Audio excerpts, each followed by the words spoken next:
Hindi po pumayag si Tatay Digong mga kababayan na ibenta ang kanyang mumunting bahay na tinitirhan at tinutulugan pa rin doon sa Davao City na ngayon is for sale. At ewan lang din natin mga kababayan kung nabenta na ba o nagbago ang kanilang isip mga kababayan dahil sa pagkontra ni Tatay Digong sa pagbenta sa kanyang bahay na mayroon ng sentimental value sa kanya. Panoorin niyo po ha. Pwede ba na ako i-question to sa balay? Yes, of course. Tinanong si mga kababayan si Pulong, pwede ba nating i-question yung sa bahay? Of course, Naabot yes. na ba sa iya, sir? Ako siyang ipanguntahan na po. Dumating na ba sa kanya yung balita na for sale na yung kanyang bahay doon sa Davao City? Una, ako lang siyang likay-likay kay kabalumang kawasan. Sinabi na daw ito ni Pulong mga kababayan doon kay PRRD. Una, kanya pa itong pinaligoy-ligoy para hindi mabigla. Nasulod, di ba? Medyo depressed. Dahil alam na natin mga kababayan, nasa loob, medyo depressed. So ako siyang ipanguntahan na. So tinanong ko siya. Og ibaligya ba tong balay sa among lula? Kung gusto ba daw niyang ibenta yung bahay ng kanyang lola, nanay ni PRRD mga kababayan, yung ancestral house ng mga Duterte. Ibang bahay din yan mga kababayan ha. Sa dili daw ito ibaligya. Ang sabi ni Tatay Digong, wag mong ibenta yan. Isa musugot. Ayaw ko, sabi ni Tatay Digong. Yan ako nang gidiretso ng imong balay diya sa Doña Luisa ibaligya. And then diniretso ko na. How about yung bahay mo talaga dyan sa Doña Luisa? Baligya ba? Nitubag naman siya. Nga baligya ba daw nga? Ibebenta mo ba? Ang sagot niya, bakit yun naman ibebenta? Yan talaga daw ang sagot ni Tatay Digong mga kababayan. Modo na yung pinakauna niyang balay. Yan ang kauna-unahan kong bahay. Hanilet na mo daw kaugaling mong balay. Dako daw. At si Hanilet, mayroong sariling bahay, malaki. Moto yan tubag. Yan ang sagot niya mga kababayan. So bakit nyo ibebenta? So di daw niya ipabaligya. Pero ayaw daw niyang ipabenta mga kababayan. Nabaligya na ni Hanilet. Ako pong ipangutan na nga. Tapos tinanong daw siya ni Pulong mga kababayan, paano kung nabenta na ni Hanilet? Kung ang titulo kakinsa, murag nisulti man to siya, kahanilet daw. Dahil nung tinanong daw niya mga kababayan, si PRRD kung kanino yung nakatitulo. Kay Hanilet daw mga kababayan.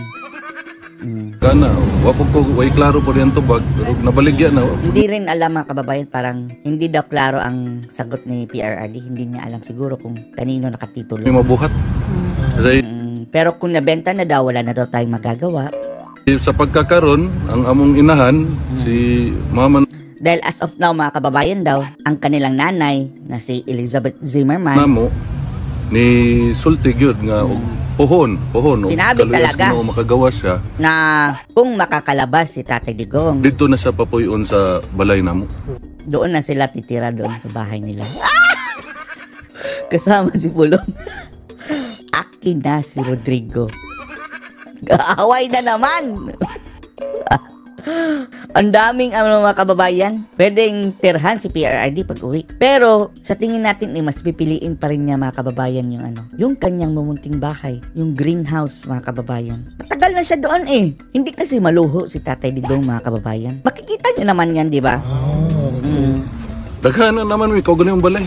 Way balay ang mga amahan dito pwede nang puyo sa mga balay. Kaso lang, sana nga lang siguro naman hindi mabenta yung ng isang araw lang mga kababayan na matransfer agad ang titulo. Kung mayroon mang, sige, bibilhin ko yan. Kailangan niya i-process So, pwede siguro naharang mga kababayan na, hindi pa na, gawan ng transfer of deeds o mga ganyan. Pero at least, ngayon, nag-aalangan na ang mga bangag mga kababayan kung i-ooperate nila ang bahay ni Tatay Digong. Dahil baka iba na ang may-ari, mabutata sila mga kababayan. Guluhin na muna natin ang kanilang mga isipan. Sir, kay worried ba good ang buong Pilipinas o mostly supporting ni Tatay Digong na ang balay daw pero holds history na daw?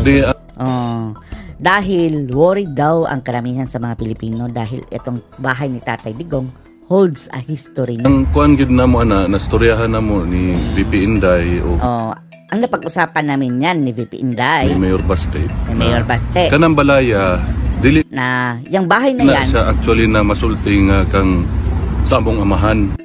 Hindi na yan matuturing na sa aking tatay talaga. Ang tagiya na, ang tiga Davao na, ang nagmamayari na yan ay yung mga taga Davao City na. Himo na nilang atuhanan ng lugar.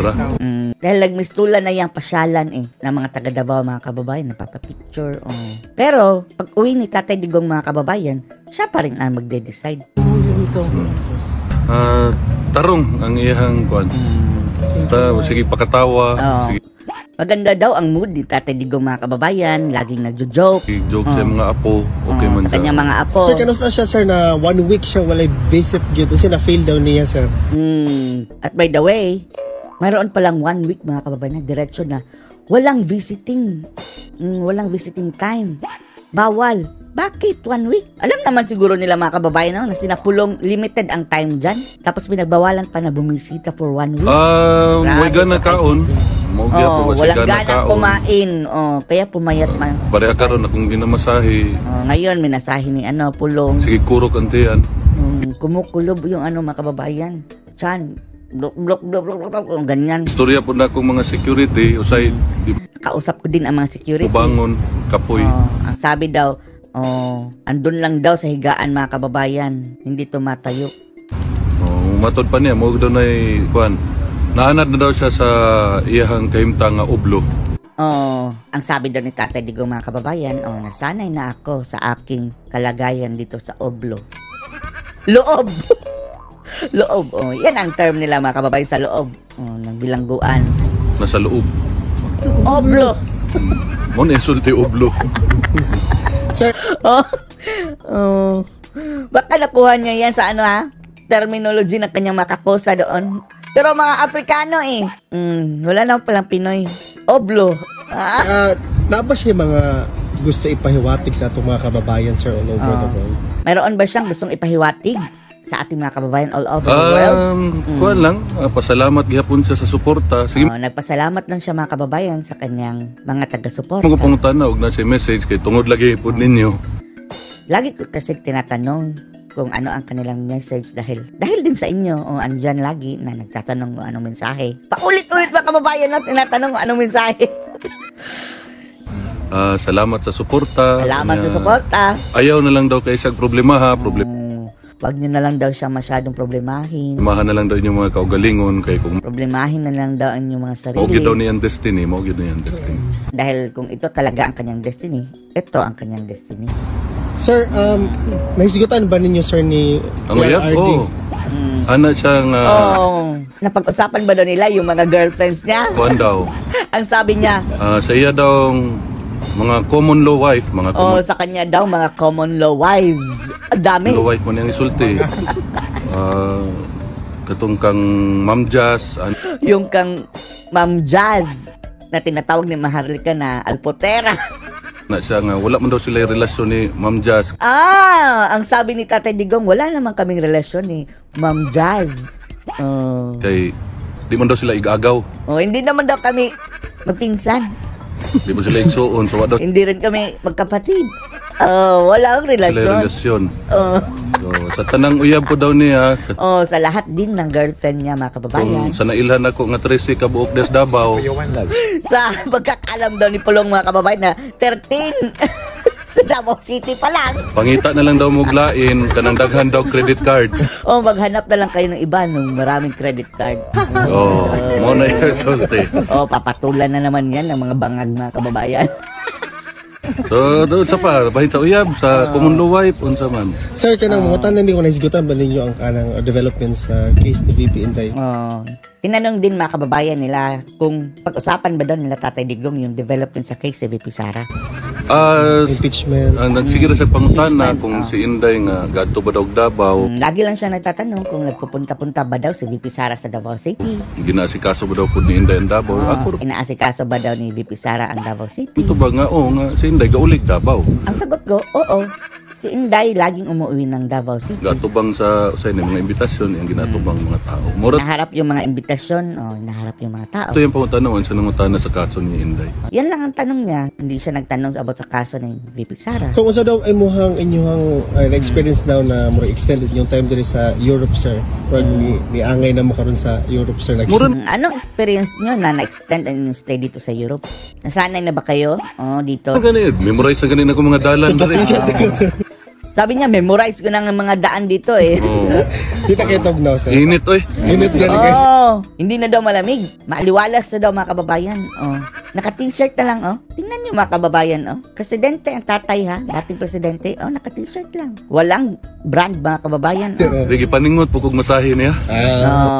Pinawisan din daw siya, mga kababayan, sa pagmamasahe kay Tatay Digong. Dahil, kailangan ng masahe mga kababayan dahil walang circulation masyado mga kababayan hindi gumagalaw, laging nasa bed. Si Tatay Digong. Kailangan i-sensitize ang kanyang mga binti na maninipis na mga kababayan. Parang Okay, balat medyo na init na po sa sulod. How's his health, sir? Mo to payat lagi, payat na kaay. Payat ng payat daw mga kababayan, sabi ni Pulong. Pero tarong pa mahinoon ng panghuna-huna. Pero magaling pa rin mga kababayan sa cognitive, yung kanyang thinking. Pero sir, wala yung aircon da sir doon? Kato amang kung asa may gamitin. Tinanong ng mga kababayan kung mayroon bang aircon sa sa loob. Ang sabi ni Pulong, Electric fan naman na. doon daw sa kanilang visiting place mga kababayan, electric fan lang. Wow, ICC, ang dami niyong pondo, electric fan lang. Pero mabrihan man hinoon ang kuan, ang bintana. Pero pwede daw buksan ang bintana.